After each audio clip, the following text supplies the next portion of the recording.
there you can find some of most important works of Austrian best painters like Kokoschka or like Kokoschka or Gustav Klimt. Gustav Klimt is one of most important Austrian painters.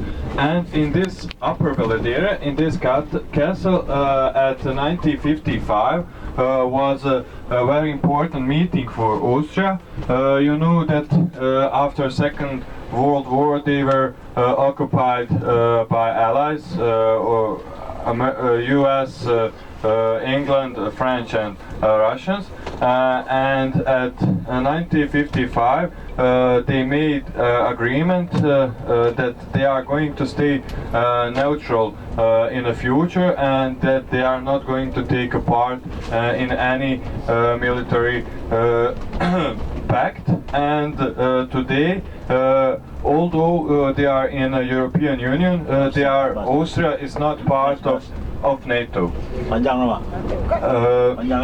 This street that you are traveling through is called Eugene Savoysky Street, but it's also called Street of Ambassadors.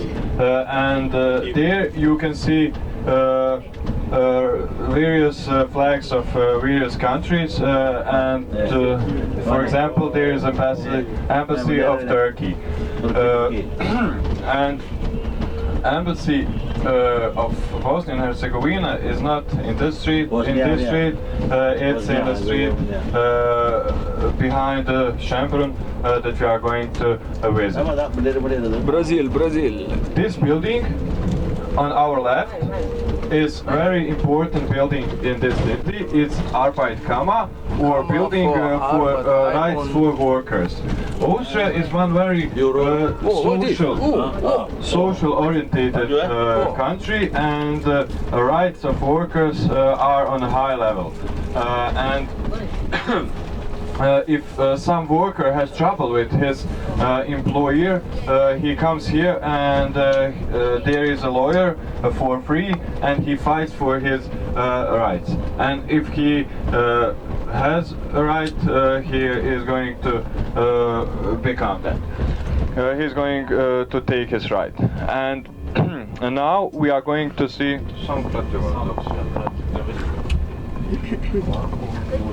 on our right side. You can see behind the tree there is a statue of a Russian soldier.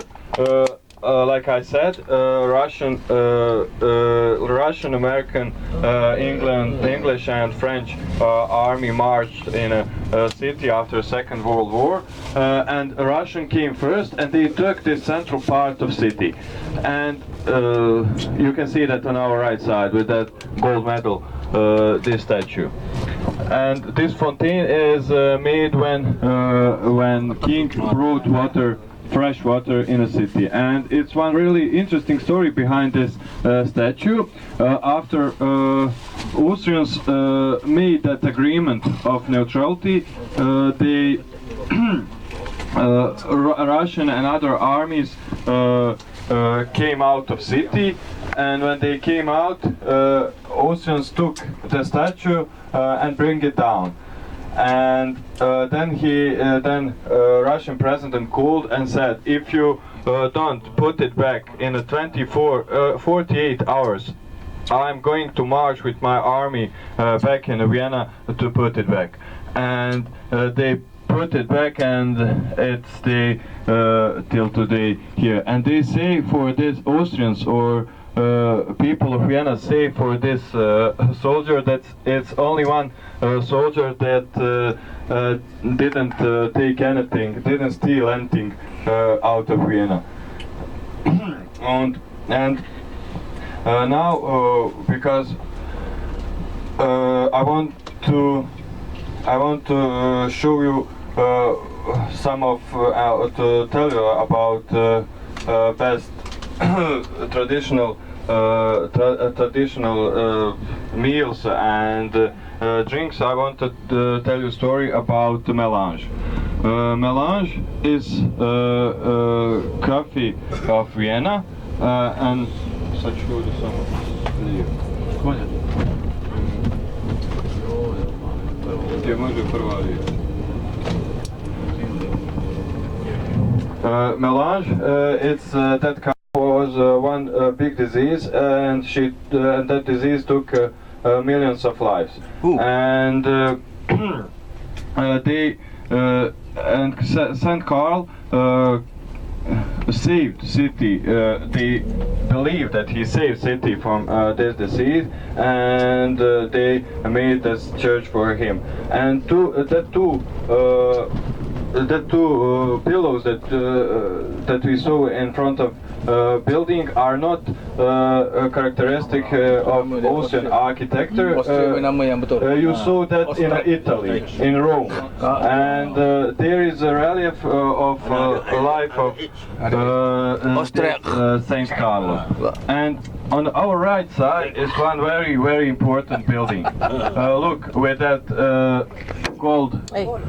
golden dome. It's a building of secession, and secession is one movement in art before modernism. And there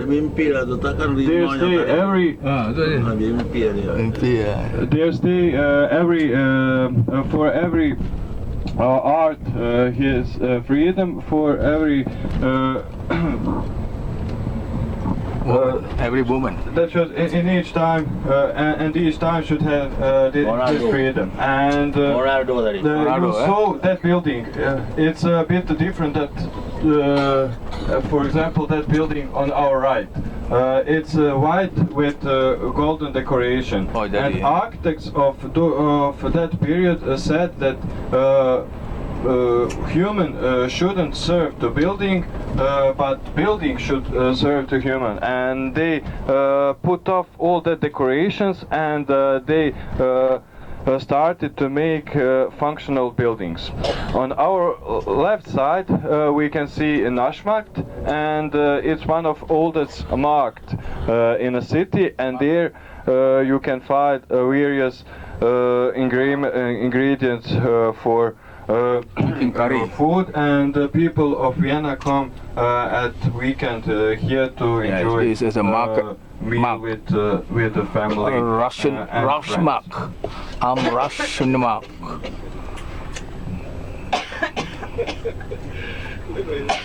Otto Wagner, and Otto Wagner is the most important architect in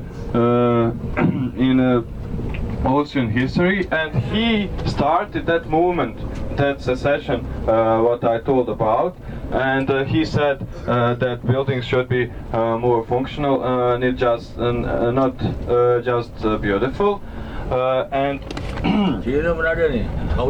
these two buildings were made by him, and this street that we are traveling through is named Linke Windseile, and it was street to Schembren. And after Franz Joseph I made Ringstraße or Ring Street that we are going to see later. City. One example is on our right side. You can see that building now on our right side. It's nothing special, it's nothing beautiful, and in that has no word in architecture, but it shows mentality of Austrians. Even though they were in a very tough position, they made success, and they achieved to make apartments for all their people. And today you can see various number of this building, of those buildings. They thought, okay, we are going to build it, and later we are going to crash it down and build new beautiful buildings. But you know, it's very expensive, and those buildings stay till today. For example, on our left side you can see those buildings. And this river, on our left is one little river, and it's called Vienna. And many people think that the name of Vienna came from this river, Vienna. But there are also people who say that name came from wine, that drink wine, because Romans Romans used to Basement. buy wine from this place, and it was well known in the Roman times for good wine. And wine, Vienna, many people think that it came from this side. As we're heading to Chambron, I'm going to tell you something about Habsburg family. It was a crown or king's family that ruled for 8 centuries, and its most durable